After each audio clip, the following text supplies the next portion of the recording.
ਸ਼ਰਮਾ ਜੀ ਖਬਰਾਂ ਦੇ ਵੱਲ ਆਈਏ ਤੇ ਸ਼ੁਰੂਆਤ ਕਰੀਏ ਨੌਕਰੀਆਂ ਦੇ ਦਾਅਵੇ ਤੋਂ। ਕਹਿੰਦੇ 37,000 ਨੌਕਰੀਆਂ ਦਾ ਦਾਅਵਾ ਕਰਨ ਵਾਲਿਆਂ ਨੇ 830 ਪੋਸਟਾਂ ਹੀ ਚੱਕਤੀਆਂ ਜੀ।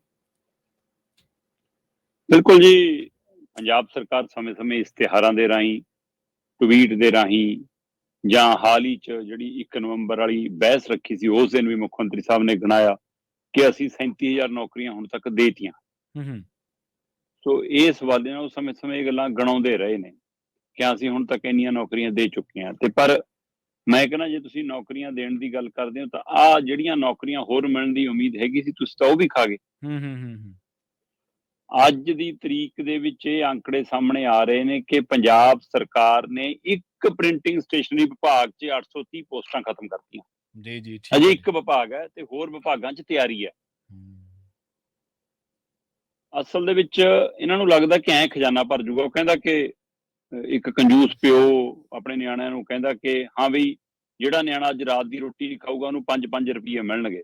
ਅੱਛਾ। ਤੇ ਨਿਆਣੇ ਖੁਸ਼ ਹੋ ਗਏ ਕਿ ਲੈ ਵੀ 5-5 ਰੁਪਈਏ ਮਿਲਦੇ ਤੇ 5-5 ਰੁਪਈਏ ਮਿਲ ਗਏ ਤੇ ਨਿਆਣੇ ਭੁੱਖੇ ਹੀ ਸੌਂ ਗਏ। ਸਵੇਰ ਨੂੰ ਕੁੜਬੁੜ ਹੋਵੇ ਤੇ ਨਿਆਣੇ ਬਾਹਰ ਜਾਣ ਨੂੰ ਕਾਹਲੇ ਕਿ ਚੱਲ 5 ਰੁਪਏ ਤਾਂ ਹੈਗੇ ਕੁਛ ਖਾਈਏ। ਪਿਓ ਕਹਿੰਦਾ ਨਾ ਨਾ ਨਾ, ਬਾਹਰ ਕਿਤੇ ਨਹੀਂ ਜਾਣਾ, ਰੋਟੀ ਉਹ ਤਾਂ ਮਿਲੂਗੀ ਜਿਹੜਾ ਨਿਆਣਾ 5-5 ਰੁਪਈਏ ਵਾਪਸ ਕਰੂਗਾ। ਉਹ ਅੱਛਾ।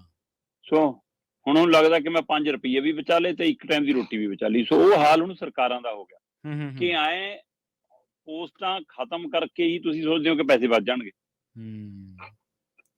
ਪੰਜਾਬ ਦੀ ਆਮ ਆਦਮੀ ਪਾਰਟੀ ਨੇ, ਇਹਨਾਂ ਦੀ ਸਰਕਾਰ ਨੇ 14 ਅਕਤੂਬਰ 2023 ਨੂੰ ਕੈਬਨਿਟ ਦੇ ਵਿੱਚ ਇਹ ਮਤਾ ਪਾਸ ਕਰ ਲਿਆ ਕਿ ਆਪਾਂ ਪ੍ਰਿੰਟਿੰਗ ਤੇ ਸਟੇਸ਼ਨਰੀ ਵਿਭਾਗ ਦੀਆਂ 830 ਪੋਸਟਾਂ ਖਤਮ ਕਰਨੀਆਂ।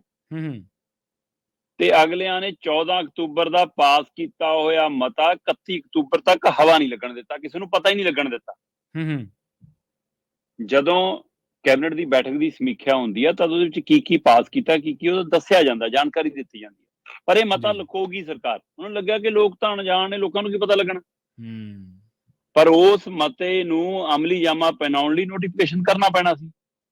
ਠੀਕ ਹੈ। ਜਦੋਂ 31 ਅਕਤੂਬਰ ਨੂੰ ਨੋਟੀਫਿਕੇਸ਼ਨ ਕੀਤਾ ਤੇ ਅਫਸਰਾਂ ਕੋਲੋਂ ਫਾਈਲਾਂ ਲੰਘ ਕੇ ਮੀਡੀਆ ਤੱਕ ਆ ਗਈਆਂ ਤੇ ਉਹ ਦਸਤਾਵੇਜ਼ ਬਾਹਰ ਆ ਗਿਆ ਤੇ ਜਿਹਦੇ ਵਿੱਚੋਂ ਸੱਚ ਆ ਗਿਆ ਕਿ ਪ੍ਰਿੰਟਿੰਗ ਤੇ ਸਟੇਸ਼ਨਰੀ ਵਿਭਾਗ ਦੀਆਂ 830 ਪੋਸਟਾਂ ਹੀ ਚੱਕਤੀਆਂ। ਇਹਦੇ ਵਿੱਚੋਂ ਮਤਲਬ ਹੁਣ ਸਿਰਫ 221 ਕਰਮਚਾਰੀ ਇਸ ਵਿਭਾਗ 'ਚ ਕੰਮ ਕਰਨਗੇ।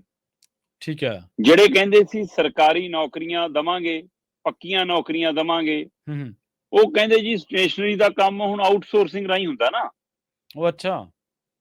ਭਾਈ ਤੁਹਾਡੇ ਬੋਰਡ, ਤੁਹਾਡੇ ਬੈਨਰ, ਤੁਹਾਡੇ ਕਿਤਾਬਚੇ, ਸਾਨੂੰ ਪਤਾ ਦਿੱਲੀ ਵਾਲੀ ਕੰਪਨੀ ਛਾਪਦੀ ਆ।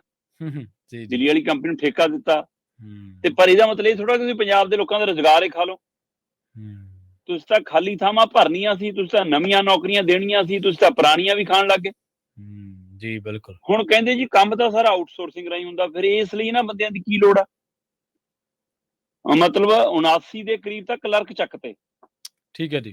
ਕਲਰਕਾਂ ਦੇ ਉਹਦੇ ਖਤਮ ਕਰਤੇ 79 ਦੇ ਕਰੀਬ।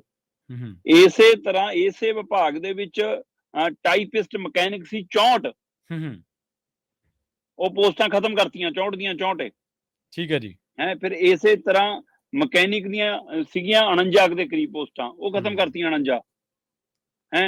ਕੰਪੋਜੀਟਰ 94 ਉਹਦੇ ਖਤਮ ਕਰਤੇ। ਅੱਛਾ। ਕਿ ਸਾਨੂੰ ਲੋੜ ਹੀ ਨਹੀਂ ਤੁਹਾਡੀ, ਕਹਿੰਦੇ ਹੈ ਨਾ। ਵੇਅਰ ਹਾਊਸ ਆਪਰੇਟਰ ਤੇ ਬਾਈਂਡਰ ਜਿਨ੍ਹਾਂ ਨੇ ਕਿਤਾਬਾਂ ਤਿਆਰ ਕਰਨੀਆਂ, ਬਾਈਂਡ ਕਰਨੀਆਂ, ਸਾਰਾ ਕੁਝ, 52 ਪੋਸਟਾਂ ਉਹਨਾਂ ਦੀਆਂ ਖਤਮ ਕਰਤੀਆਂ। ਹੈ ਨਾ। ਬਾਈਂਡਰ ਪ੍ਰੈਸ ਦਫ਼ਤਰੀ 66 ਉਹਦੇ ਸੀ, ਕਹਿੰਦੇ ਖਤਮ ਕਰਤੇ।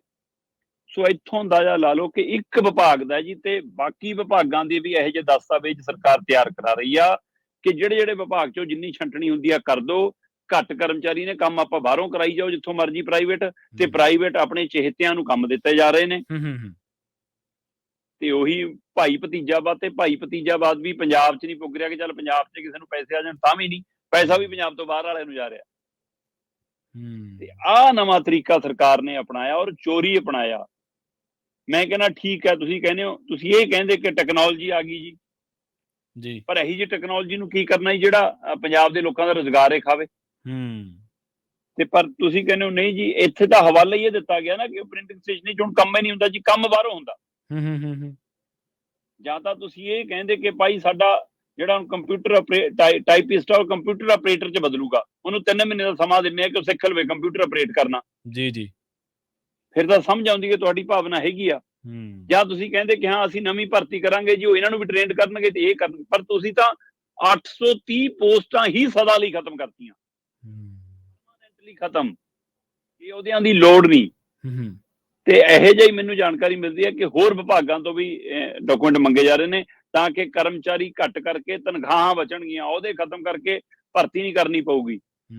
ਸੋ ਪਹਿਲਾਂ ਵੀ ਤੁਸੀਂ ਨਵੀਂ ਨੌਕਰੀਆਂ ਨਹੀਂ ਕੱਢ ਰਹੇ, ਜਿਹੜੇ 37,000 ਦਾ ਦਾਅਵਾ ਕਰ ਰਹੇ ਹੋ ਉਹ ਵੀ ਖਾਲੀ ਥਾਵਾਂ ਭਰੀਆਂ ਨੇ ਤੁਸੀਂ, ਜਿਹੜੇ ਵੱਖ-ਵੱਖ ਅਹੁਦੇ ਖਾਲੀ ਸੀ ਉੱਥੇ ਪੋਸਟਾਂ ਖਾਲੀ ਸੀ ਉਹ ਭਰੀਆਂ ਨੇ, ਤੇ ਜੀ ਤੁਸੀਂ ਉਸ ਨੂੰ ਨੌਕਰੀਆਂ 'ਚ ਗਣਾਈ ਜਾਂਦੇ ਹੋ। ਤੇ ਜਿਹੜੀਆਂ ਪੋਸਟਾਂ ਖਾਲੀ ਹੋਰ ਉਮੀਦ ਸੀ ਲੋਕਾਂ ਨੂੰ ਕਿ ਸਾਨੂੰ ਚਲੋ ਇੱਥੇ ਪੋਸਟ ਮਿਲ ਜੂ ਸੀ, ਉਹ ਪੋਸਟਾਂ ਹੀ ਖਤਮ ਕਰ ਰਹੇ ਹੋ। ਤੇ ਜੇ ਕਿਸੇ ਕੋਲ ਰੁਜ਼ਗਾਰ ਹੈਗਾ ਰੁਜ਼ਗਾਰ ਖੋ ਰਹੇ ਹੋ।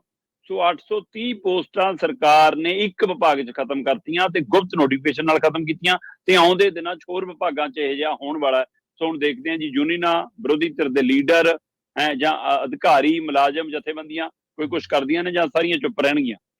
ਬਿਲਕੁਲ ਬਿਲਕੁਲ, ਇਹ ਅਹਿਮ ਗੱਲ ਹੈ ਕਿ ਇੱਕ ਵਿਭਾਗ ਦੇ ਵਿੱਚੋਂ ਅਸਾਮੀਆਂ ਖਤਮ ਕੀਤੀਆਂ ਗਈਆਂ ਤੇ ਜਿਹੜੀਆਂ ਸੰਘਰਸ਼ੀਲ ਜਥੇਬੰਦੀਆਂ ਜਾਂ ਹੋਰ ਵਿਭਾਗੀ ਜਥੇਬੰਦੀਆਂ ਜਾਂ ਮੁਲਾਜ਼ਮ ਜਥੇਬੰਦੀਆਂ, ਉਹਨਾਂ ਦਾ ਇਸ ਮਾਮਲੇ ਤੇ ਕੀ ਰੁਖ ਰਹਿੰਦਾ।